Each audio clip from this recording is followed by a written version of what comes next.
Good afternoon friends, দেখতে পাচ্ছ এখন বাজে 1টা। তো দুপুরবেলা থেকে আজকে ব্লগটা শুরু করছি। তো সঙ্গে থেকে বন্ধুরা ব্লগটা দেখো। এটা হচ্ছে আগের দিনের তরকারি ছিল, মাংসের তরকারি। আর সকালে রান্নাবান্না করেছিলাম শাক ভাজা, আলু সেদ্ধ, আর করেছিলাম ভাত আর ডিম কষা। তো ডিম কষাটা রান্না করে রেখেছি সকালেই। তো দুপুরে আমি এখন রান্না করব ফ্রাইড রাইস, আর তার সঙ্গে করব বেগুন ভাজা। তো সেটাই রান্না করতে চলে এসেছি রান্নাঘরে। চালটা ভিজিয়ে রেখেছি আর সবজিগুলো কেটে গুছিয়ে নিয়েছি।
তো দেখতেই পেলে বন্ধুরা, আমার সব কিছু গোছানো হয়ে গেছে। সব সবজি টবজি কেটে নিয়েছি, আর সবজিগুলো আমি একদিকে ভাজা বসিয়েছি আর একদিকে ভাত বসিয়েছিলাম। ভাতটা হয়ে গেছে। ভাতটার এবার মাঠটা ফেলে নেব। ফেলে নিয়ে ভাতটা ঝরঝরে করার জন্য একটা বড় পাত্রে ঢেলে মেলে রেখে দেবো ফ্যানের নিচে, তাহলে ঝরঝরে থাকবে।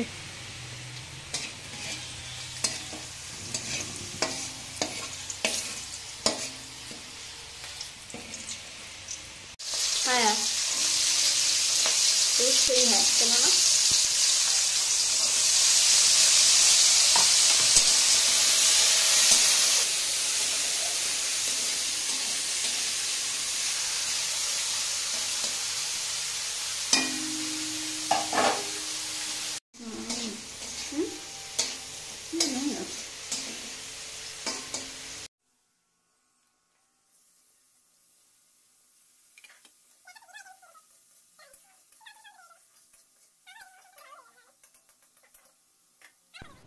তো দেখতেই পাচ্ছ বন্ধুরা, আমার সব সবজিগুলো ভাজা হয়ে গেছে, ওগুলো তুলে রেখেছি।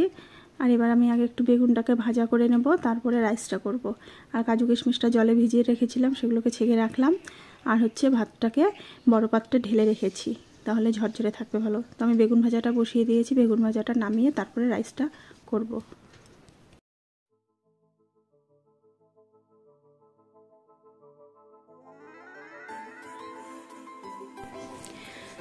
তো বন্ধুরা, আমার বেগুন ভাজা কমপ্লিট হয়ে গেছে।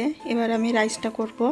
তো একটা কড়াই বসিয়ে কড়াইতে সাদা তেল আর ঘি দিয়ে দিলাম। দেওয়ার পর এক এক করে সমস্ত ফোড়ন দিয়ে দেব হচ্ছে গোটা তেজপাতা, গোটা গরম মশলা আর কাজু কিশমিশটা দিয়ে ভালোভাবে একটু ভেজে নিয়ে তারপরে আমি সবজিগুলো দিয়ে ভাতটা অ্যাড করে দেব। তো দেখতে থাকো বন্ধুরা, কিভাবে কি করছি সবটাই শেয়ার করছি তোমাদের সাথে।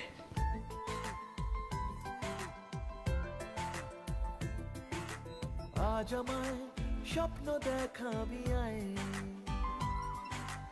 এক নতুন। তো রাইসটা হয়ে গেছে, এবার আমরা করব খাওয়া দাওয়া। তো রাইসটা একটু কালারফুল হয়েছে, কারণ যে কড়াইতে বেগুন ভাজা করেছিলাম সেই কড়াইতেই করেছি, ওই জন্য হালকা হালকা হলুদ হয়েছে, হলুদ দিইনি। তো দেখতে কেমন হয়েছে বন্ধুরা অবশ্যই কমেন্ট করে জানাবে।